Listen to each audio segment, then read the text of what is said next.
to my nephew, who is about a week old at time of recording, or maybe a bit older, closer to 2 weeks. He was delivered early, it's hard to say. My mind has been going to topics of pedagogy a lot, the practice of bringing up children, and right when I was in the midst of thinking in a plane, upon having recently heard the news that you and your father and your mother would be moving in with us in due time, my mind went to, well, it didn't go to anything. I saw a abysmal parent on a flight to Minneapolis I was on. This kid was in the middle of a 3-seat arrangement, and the plane had stopped. Everyone could unfasten their seatbelts and walk around the hall, and he tried to get up, and his mom was like telling him to sit down, like she wasn't considering the boy's feelings in any capacity. He stood up, he wasn't going anywhere, he wasn't running, he was a bit shouty, but he's a kid, the kids shout, they're figuring out our voices for the first time. I think it's valuable to, within reason, let them do that sort of thing, and there was no exceptional circumstance that should make it such that the kid shouldn't be, he's not even screaming, just talking at an above regular volume.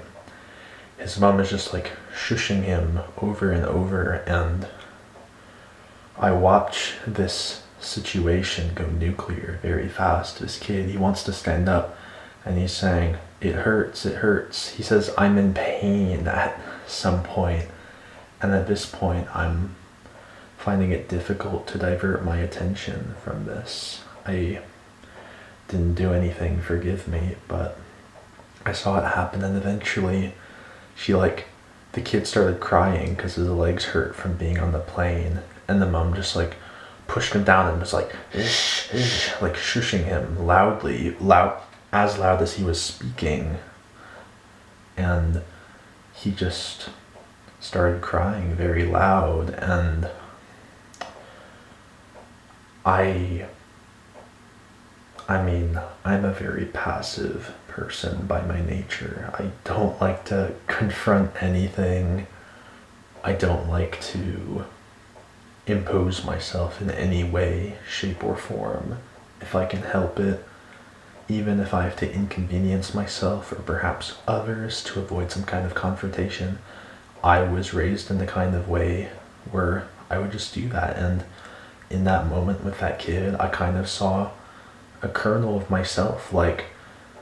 The words I thought of in that moment were that kid is going to grow up to hate his mom, to hate himself for failing in this impossible task to simultaneously be a child and be the perfectly demure adult figure that his mom, I guess, expects him to be, that she pushes him into his seat to be, that she strikes him on the ass to be. And it was emotionally intense. I didn't say anything, but I stormed off the plane in a bit of a huff, biting my tongue, clutching my thumbs, trying to just keep it down, because that's my programming, just keep it down, grit my teeth and bear it. And then I went to the washroom and I bawled my eyes out in a way that I hadn't since sometime earlier this year, when I really injured my back and I had severe pain and I could hardly do anything around the house. And that was me just being filled with so much shame for myself. But this was me feeling very, very bad for this child, and to some extent thinking of you, my nephew. I can't imagine you'll ever see this realistically. I'm just speaking to speak. It's addressed to you, even as it is grossly solipsistic, but I just want to do anything to you except that when you're here, when you're living with us, when I'm an active influence in your life, as your grandmother will be, as your mom and your dad will be, as all your friends in school will be, as strangers and friends' parents will be, I want to do good by you. I want to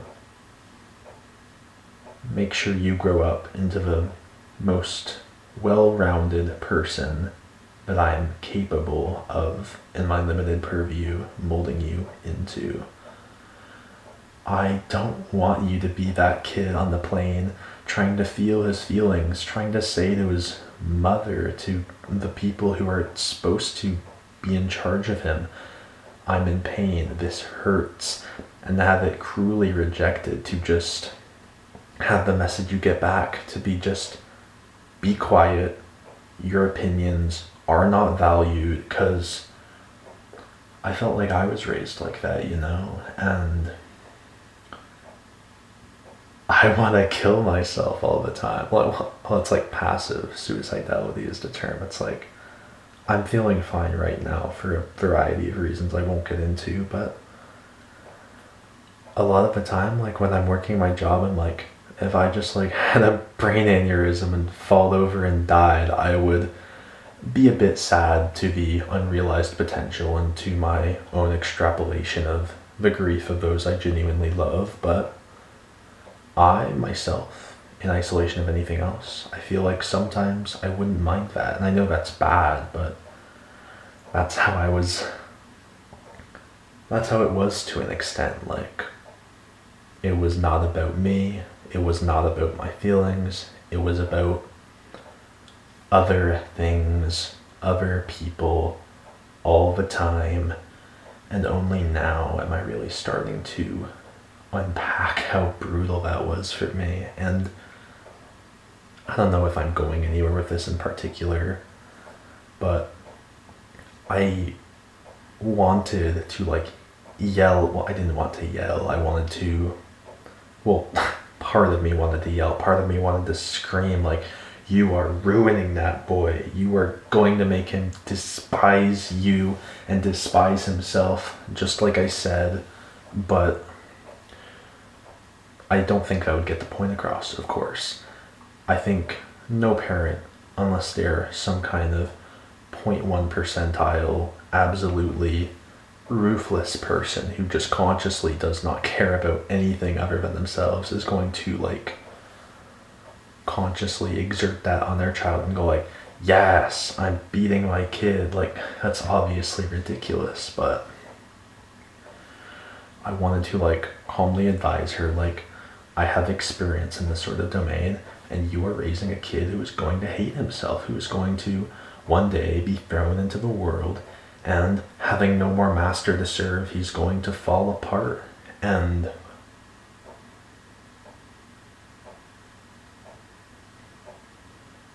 there's not a lot else to say. Just, I got the idea as I was walking out of the plane, as I began walking towards my gate, having totally lost view of them, that I could have wrote a letter on a notepad that I had with me, but sadly hindsight's 2020, and I do sorely regret not writing the letter, even as I hadn't even had the idea in that moment. I just wish I could have thought of it faster, for the kids' sake, for the parents' sake, just to make the world a tiny bit better. That kind of urge I have to heal everyone and everything, to take everyone in this world who's hurting and have them under my bosom and just sort of, you know, help every single human being.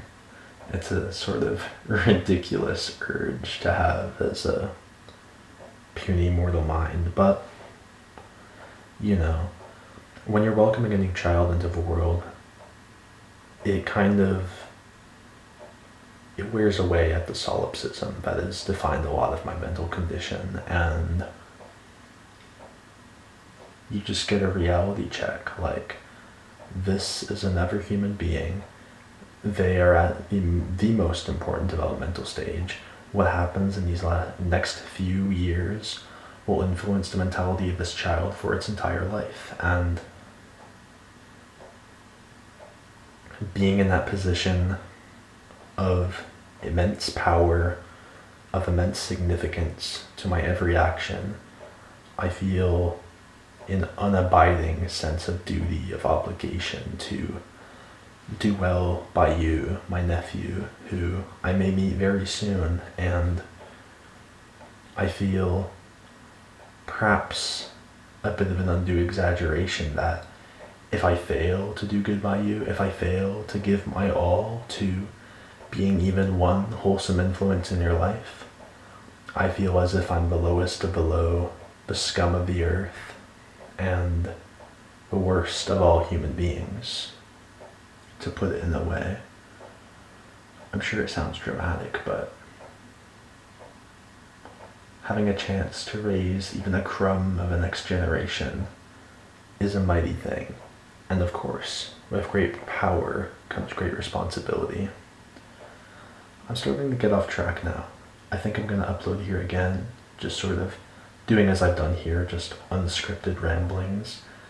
This is just about my deal. I want to get better at speaking in an improvisational manner, and like I'm fine at writing, so a blog would suffice, but I feel like speaking is more germane for my current goals at this time. If you're watching this, thank you. And if you're my nephew watching this years down the line, as immensely unlikely as that is, I love you.